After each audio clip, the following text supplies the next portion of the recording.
Hi అండి. ఇప్పుడు సుజీ రవ్వతో అంటే మీ అందరూ సుజీ రవ్వ అంటారని నేను సుజీ రవ్వ అన్నాను. అయితే బొంబాయి రవ్వ అంటాం మేమైతే.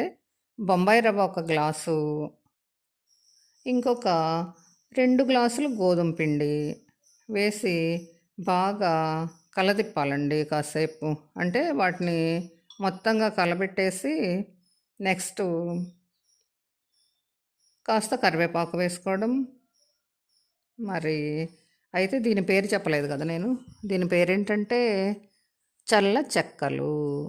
అంటే మజ్జిగతో చేసే చల్ల చెక్కలన్నమాట. వీటి పేరది. ఇంకంతే. అయితే కొంచెం కరివేపాకు వేసి, మళ్ళా పెద్ద ఉల్లిపాయలండి. బారుగా కట్ చేయాలి. నిలువుగా కోసి వాటిని చక్కగా నలిపి పడేయాలి. బాగా నలిపి అసలు ఎంత బాగా అంటే అంత బాగా నలగొట్టేసేయాలి వాటిని చేత్తోనే. అంటే విడగొట్టేటట్టు. అంటే బోలొస్తదనమాట అప్పుడు ఆ పచ్చికి. కొన్ని పచ్చిమిర్చి, పచ్చిమిర్చి ముక్కలు చిన్నగా కొయ్యొచ్చు. మామూలుగా మీకు నచ్చినట్టు ఎలా అయితే అలా కొయ్యొచ్చు. కొంచెం అల్లం ముక్క, అవి కూడా చిన్న చిన్న ముక్కలు చేసి వేసుకోవడం.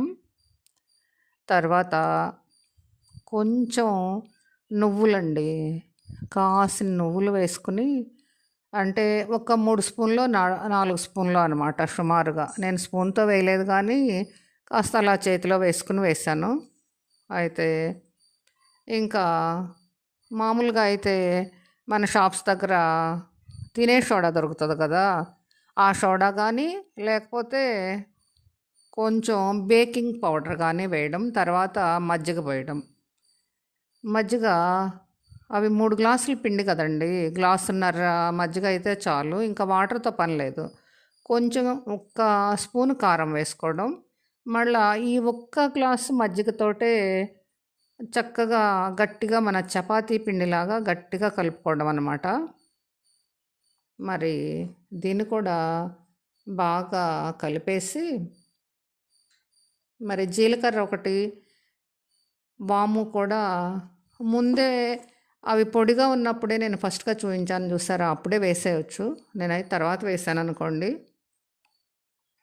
మరి మిగిలిన అర గ్లాసు మజ్జిగ కూడా పోసి మెల్లగా కలదిప్పటం. అదే ఇంకా శుద్ధలాగా చేసేసుకోవడం అండి. ఇంకా కొంచెం సాల్ట్ మాత్రం ఇలా మజ్జిగలో కలిపే వేసుకోండి. అప్పుడైతేనే మీకు పూర్తిగా కలుస్తది. లేకపోతే ఆ పొడిగానో ఇలా వేస్తే మాత్రం సాల్ట్ కలవదు. అందువలన అలా కలిపి వేశాను. ఇంకా దాన్ని గట్టిగా ఒత్తి అంటే స్మూత్‌గా అంటే ఇది స్మూతా అనొచ్చు మీరు. నేను అంత గట్టిగా ఒత్తుతున్నాను. అలా చేసుకోవడం అండి. స్మూత్‌గా చపాతీ చెక్కలాగా చపాతీ ముద్దలాగా చేసుంటాం. చెక్క గాదు. నాన్‌సెన్స్. చెక్క అని చెప్తున్నా నేను. అయితే జీలకర్రను, వాము అయితే ఇప్పుడు వేశాను. ముందే వేసుకోమన్నాను గదా! కొంచెం వాము కూడా వేసుకుంటే ఆ ఫ్లేవర్ చాలా బావుంటదనమాట. ఇంకా ఆ ముద్ద రెడీ చేసి పెట్టేసుకొని, దాన్నేమో ఎక్కువ సేపేమి ఆగాల్సిన పని కూడా లేదు. పూరి ప్రెస్ మీద 2 పాలిథీన్ కవర్స్ వేసుకొని, చక్కగా అలా చపాతీలాగా అంటే చపాతీ అనే కన్నా చపాతీ మనం ఎలా కర్రతోటే కదా చేసేది. ఇదైతే మాత్రం పూరి ప్రెస్‌తో చేసుకోవచ్చు. అంటే పిండి లేకుండా అనమాట. అలా అని ఆయిల్ కూడా ఏమి వేయలేదు నేను. ఇంకా దాంతోటే ప్రెస్ చేసేసి ఒక పేనం పెట్టానండి. ఆ పేనం బాగా కాలనిచ్చి ఏదో 2, 3 స్పూన్‌ల ఆయిల్ వేశాను. ఆయిల్‌తో బాగా కాగిన తర్వాత అదే వేగిన తర్వాత ఇంకా తిరగవేసి కాసేపు సిమ్‌లో ఉంచాలనమాట. అంటే మాడిపోకుండా. అయినా అంత ఈజీగా మాడట్లేదు.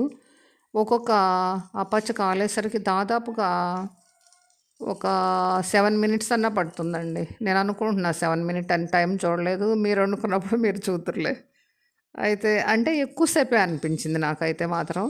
కానీ అమోఘమైన రుచి అనమాట. చాలా, చాలా అంటే చాలా టేస్టీగా ఉండేది ఇది. అంత బావుంది అన్నారు. మరి ఇది పప్పుల పచ్చడితో గానీ అలా తినొచ్చు. చాలా, చాలా ఫైన్ క్వాలిటీగా ఉండే టేస్ట్ ఇది. మీరు కూడా ఓసారి ట్రై చేయండి ఫ్రెండ్స్. ఓకేనా? నేనైతే ఇలా చేశాను. ఓకేనా? బాయ్.